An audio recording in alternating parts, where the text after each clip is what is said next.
नमस्कार। स्वागत है आपका न्यूज लॉन्चर पर। मैं हूं अशोक वानखड़े, लेकर आया हूं आपका अपना कार्यक्रम the direct hit. Rahul Gandhi ने एक नया सोचा।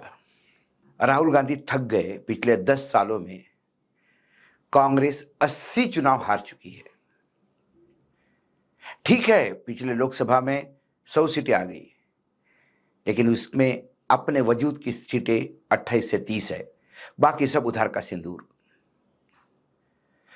राहुल गांधी को 10 साल लगे ये समझने में कि जो दिल्ली का बैठा हुआ पूरा काकस है, ये जो तंत्र है, ये है बीजेपी का स्लीपर सेल। टिकट बंटवारे से लेके सारे खेल करने में ये लोग इतने माहिर हैं कि कत्ल भी करते हैं और पता भी नहीं पड़ता। आखिर राहुल गांधी ने तय किया कि 1970 के दशक का समय वापस लाया जाएगा।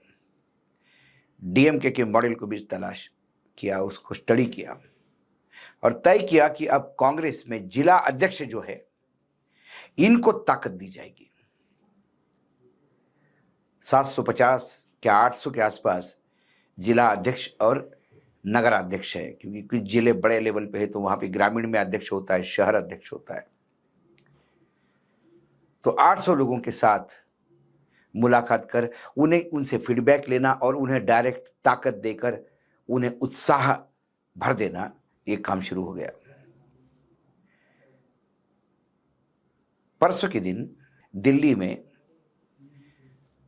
मध्य प्रदेश और एक दो राज्यों के लोगों का, राजस्थान और मध्य प्रदेश के जिला अध्यक्षों का वही सम्मेलन था। मल्लिकार्जुन खड़गे पार्टी के अध्यक्ष बैठे थे, राहुल गांधी बैठे थे, लीडर ऑफ अपोजिशन, पूरे अधिकारी जो जितने भी ऑफिस बेरर है सब बैठे थे। और जिला अध्यक्ष बैठे थे, वो सुन रहे थे राहुल गांधी को। वो सुन रहे थे क्योंकि अखबार में तो उन्होंने पढ़ा था, सोशल मीडिया में पढ़ा था कि उनको ताकत दी जा रही है, लेकिन इसके मायने क्या है ये सुनने के लिए आए थे। लेकिन उसके पहले राहुल गांधी ने उनको पूछा कि अब स्थिति क्या है। रैंडम लोगों को, 10-15 लोगों को बुलाया, आप बताइए कैसा लगता है आपको, आप बताइए कैसा लगता है। इसमें राजस्थान के 2 अध्यक्ष को बोलने का टाइम मिला। एक भिलवाड़ा के जिला अध्यक्ष अक्षय त्रिपाठी और एक सीकर के अध्यक्ष थे, सीकर जिले के। अक्षय त्रिपाठी ने मानो सभी राजस्थान और मध्य प्रदेश के तमाम जिला अध्यक्षों की मन की बात, 800 जिला अध्यक्षों की मन की बात राहुल गांधी के सामने खोल के रख दी। उन्होंने कहा, राहुल जी क्या बताएं, कांग्रेस में जो चापलूसी करता है, जो चापलूस है, उन्हें टिकट दिया जाता है, ना कि यह देखा जाता है कि क्या ये चुनाव जीतता है, क्या ये कांग्रेस के लिए मेहनत करता है, क्या ये जनता का भला करना चाहता है, क्या जनता में इसकी पकड़ है, क्या कांग्रेस को ये समझता है या धंधेबाज है। ये कुछ नहीं देखा जाता, उसका कैरेक्टर नहीं देखा जाता, उसका सामाजिक स्थिति क्या है ये नहीं देखी जाती, कास्ट फैक्टर नहीं देखा जाता। सीधा देखा जाता है कि वो कितनी चरण वंदना करता है, कितनी चाटुकारिता करता है। और ऐसे ही चापलूसों को जब टिकट मिलता है तो फिर परिणति यही होती है कि 10 साल में 80 चुनाव हम हार जाते हैं। उसके बाद उसने आगे कहा कि पार्टी के बड़े नेताओं की क्या बात कहना है, घमंड से चूर चूर हो जाते हैं, सीधे मुंह बात नहीं करते, कभी फोन नहीं उठाते, मानो गुलाम समझते हैं जिला अध्यक्षों को। ये जिला अध्यक्षों की औकात है तो बाकियों की तो, कार्यकर्ताओं की तो छोड़ ही दीजिए। तमाम घमंडी और फोन न उठाने वाले सामने बैठ के सुन रहे थे और त्रिपाठी बेखौफ बोल रहे थे। उन्होंने कहा कि बैठक करो तो बैठक में नहीं आते, आते हैं तो इनके नखरे उठाने पड़ते हैं, सारी व्यवस्थाएं करनी पड़ती है। उसके बाद जिला अध्यक्षों का अधिकार क्या है, बस जिला अध्यक्ष बना दिया। उसके बाद हमारे जिले के ब्लॉक अध्यक्ष भी हम नियुक्त नहीं कर पाते, उसके लिए भी ऊपर से आदेश आते हैं। तो हम काहे के जिला अध्यक्ष, क्या करेंगे हम। ये जब वो बात बता रहे थे तो मेरे सामने असंख्य वो लोग आए। जब मैं कभी भी किसी राज्य में जाता हूं तो कई राजनीतिक दल के लोग मिलने आते हैं, कि कांग्रेस के भी लोग मिलते हैं। उनका एक ही कहना होता है कि भाई साहब ये क्या कहें, तो हमारे साहब तो मिलते नहीं। कुछ का कहना है कि साहब जब साहब आते हैं तो ऐसी ऐसी डिमांड करते हैं पूछो मत। अब हमारे छोटे से गांव में स्कॉच कहाँ से लाएंगे, वो भी बोली जाती है। बताइए क्या करें। कोई पैसा मांगता है तो कोई गाड़ियों की सुविधा मांगता है, किसी के लंबे चौड़े होटल के बिल देने पड़ते हैं। ये जिलाध्यक्ष की पीड़ा है। पैसा कैसे नहीं आता, क्योंकि कांग्रेस रईस नेताओं की गरीब पार्टी है। नेताओं ने तो खूब पैसा काटा, पार्टी के पास नहीं, संगठन के पास नहीं है। यह वस्तु स्थिति है। ये सारी बातें अक्षय त्रिपाठी ने सामने लाई। मुझे पता है कि पिछले लोकसभा या विधानसभा चुनाव की बात है, मैं जब चुनाव खत्म होने के बाद एक उम्मीदवार ने मुझे बताया, चंद्रपुर जिले का था, उसने कहा कि हमारे यहाँ केसी वेणुगोपाल जी आए थे। मैं कहीं इंटीरियर में था, मेरी कॉन्स्टिट्यूंसी थोड़ी सी अंदर की तरफ थी। उसके बाद जब मुझे पता पड़ा वो आए हैं, तो मेरा काम प्रचार छोड़ के मैं भागा जिला हेडक्वार्टर पे उनको मिलने के लिए। पता पड़ा वो नागपुर के लिए निकल गए। फ़ोन तो कभी उठता ही नहीं, जैसा कि हमेशा कहते हैं। उसके बाद वो गाड़ी से पीछे गया, गाड़ी ओवरटेक करके रुकवाने का प्रयास किया, लेकिन दो टूक बात भी नहीं हो पाई। मानो हम भिखारी है और ये राजा महाराजा, इनकी यदि नियत हो गई। ये उसने बताया हुआ किस्सा है। ऐसे कई किस्से हैं कि लोग आते हैं, 2-2 दिन तक दिल्ली में रुकते हैं, लेकिन मुलाकात नहीं होती किसी की। जब राहुल गांधी एक बार नागपुर में एक भाषण में कह रहे थे कि हम देखिए मोदी जी किसको मिल सकते हैं, नहीं मिल सकते। सवाल यह है कि राहुल गांधी भी कुलियों के पास जाके मिलते हैं।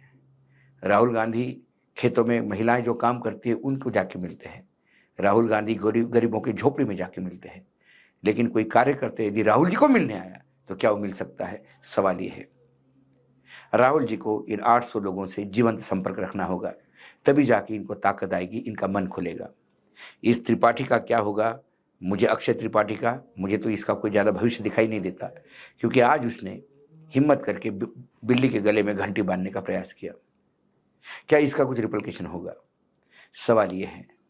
ये तमाम लोग जो आज तक पार्टी को बेचते आ रहे हैं, क्या ये जो बेचवाल हैं, ये जो धंधेबाज दलाल हैं, क्या इनके ऊपर अंकुश रहेगा?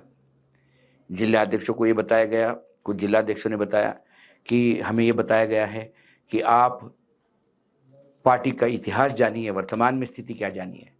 आप अपने जिले के एमएलएस कौन हैं, पुराने एमएलएस कौन हैं, नए एमएलएस कौन हैं, इनके बारे में जानकारी रखिए, उनके काम के बारे में जानकारी रखिए। आपके ज़िले में समाज किस तरह से है उसको देखिए, कास्ट सिस्टम को समझिए। आपके ज़िले में जो भी कुछ समूह हैं, बड़े-बड़े जो ग्रुप्स हैं, उनके साथ अपना ताल्लुकात रखिएगा। पार्टी की जानकारी रखिए, पार्टी का इतिहास आपको मालूम होना चाहिए, वर्तमान में पार्टी की नीतियाँ क्या हैं ये मालूम होना चाहिए। अपने आप को अपग्रेड करिएगा, ताकि ये बात ग्रास रूट तक ले जाए। राहुल गांधी ने कहा, मेरी आखिरी उम्मीद आप लोगों पे है। आप लोग यदि सशक्त होके, मेरे सेनापति है, यदि आप लोग ज़िले-ज़िले में यदि पार्टी को सँभालोगे, तो सत्ता में वापस 70 के दशक जैसा वापस पार्टी नहीं आएगी, ऐसा हो नहीं सकता। पार्टी सत्ता में आ सकती है। बात भले ही हम 800 की करें, लेकिन ऐसे 150 जिले हैं अभी, हरियाणा, झारखंड, महाराष्ट्र, जहाँ तक सुना है कि अभी भी वह जिला अध्यक्ष नियुक्त नहीं है। 150 जिला अध्यक्ष अभी बनने हैं। कांग्रेस को उस पर भी काम करना होगा। मध्य प्रदेश के कुछ जिला अध्यक्षों से मेरी बात हुई, उन्होंने कहा कि साहब हमारे यहाँ लोग नाराज़ हैं, लेकिन खुल के बोलते नहीं। छोटे मोटे उपचुनाव होते हैं, नगर पालिका नगर निगम के चुनाव होते हैं, लोग लगता है बीजेपी को वोट देता है, तो आपको लगता है विश्लेषकों को कि अभी कांग्रेस को कोई चाहता नहीं, लेकिन लोग डरते हैं। लोगों को डर है कि यदि हमने जिला पंचायत में बीजेपी का साथ नहीं दिया तो उनकी डबल इंजन की सरकार हमको कहाँ छोड़ाएगी। इस डर के चलते लोग वोकल नहीं है, लेकिन अंदर ही अंदर कंधे पे हाथ रख के हर तीसरा आदमी रोते हुए कहता है कि बहुत बुरी तरह से फंस गए हैं, जीवन जीने के लिए बहुत असहाय हो गया है। ये वस्तु स्थिति है। चाहे किसान हो इस देश का, चाहे व्यापारी हो, कोई ऐसा सेक्टर नहीं है। अभी मैं मध्य प्रदेश से लौटा हूँ, मैं उज्जैन से लौटा हूँ।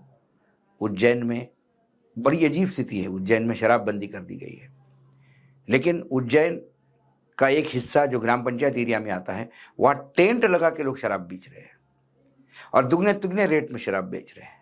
उज्जैन के पुलिस को और कोई काम नहीं है, बस एक ही काम बचा है कि दारू की बोतल इधर से उधर नहीं आए, क्योंकि जो लोग सत्ता में बैठे हैं, जिनके हाथ में सत्ता है, ये दारू के ठेकेदार उन्हीं के लोग बताए जाते हैं। तो अब पुलिस शराब वालों की सेवाओं में है ताकि दूसरी शराब ना आए। क्या सरकार का यही काम बचा है? उस उज्जैन में आज भी ट्रैफिक का मामला ऐसा है कि शाम को उज्जैन की एक छोर से दूसरे छोर तक होते हुए यदि आपको एयरपोर्ट पहुंचना है तो आपका फ्लाइट मिस हो सकता है। ये उज्जैन मुख्यमंत्री का शहर है, दोनों तरफ अलग अलग रास्ते निकले हैं। जिस रास्ते पे जाओ, इधर की जमीन उसके पास, इधर की जमीन उसके पास। पता नहीं सत्ता में आने के बाद लोग जमींदार कैसे बन जाते हैं। इतना कुछ होने के बाद भी वहां वो नतीजे क्यों नहीं आते, इसलिए लोग डरे हुए हैं। लेकिन उन लोगों में जान फूंकने के लिए ऐसी एक फौज चाहिए जो अपने जान हथेली पे लेके लड़े। क्या राहुल गांधी के ये अध्यक्ष ये काम करेंगे?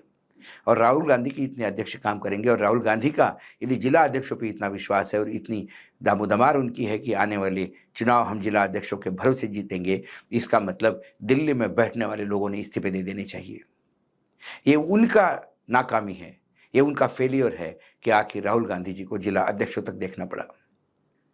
ये वही कांग्रेस थी जिसका जिला अध्यक्ष भी पावरफुल हुआ करता था, क्योंकि जिला अध्यक्ष ने यदि कुछ बोल दिया तो पता था कि सांसद का भी टिकट कट सकता है। लेकिन अब जिला अध्यक्ष भी ऊपर से ही अपॉइंटमेंट होता है, सीधा ऊपर से, और टिकट भी ऐसे ही बंटते। हरियाणा में कैसे टिकट बटे ये सारी दुनिया जानती है। बहादुरगढ़ का टिकट कैसा गया सारी दुनिया जानती है। अंबाला कैंट का कैसा टिकट गया सारी दुनिया जानती है। और इसी के लिए अब उन जिला अध्यक्षों को यदि ताकत दी जाए, जो राहुल कहते हैं वो यदि यथार्थ के धरातल पे उतरे, तो पार्टी में एक नया संचार जान आ जाएगी, संचार होगा पार्टी में। लेकिन फिर यदि ये बात सिर्फ सम्मेलन तक रहती है तो फिर 10 साल में 80 चुनाव आने वाले, अगले 10 साल में फिर यही रिपीट हो तो आश्चर्य नहीं। लेकिन आज मैं सैल्यूट करता हूँ अक्षय त्रिपाठी को, उसने इतनी हिम्मत तो दिखाई, चाहे उसका राजनीतिक भविष्य पे प्रश्न चिन्ह लग जाए, लेकिन खुल के उसने बात की। और जो शब्द थे उसके पीछे वेदनाएं हर कांग्रेस कार्यकर्ता की थी जो कांग्रेस पे जान छिड़कता है। आज डायरेक्ट हिट में इतना ही। कल फिर आता हूं किसी विषय के साथ, तब तक के लिए नमस्कार। देखते रहिएगा न्यूज लॉन्चर।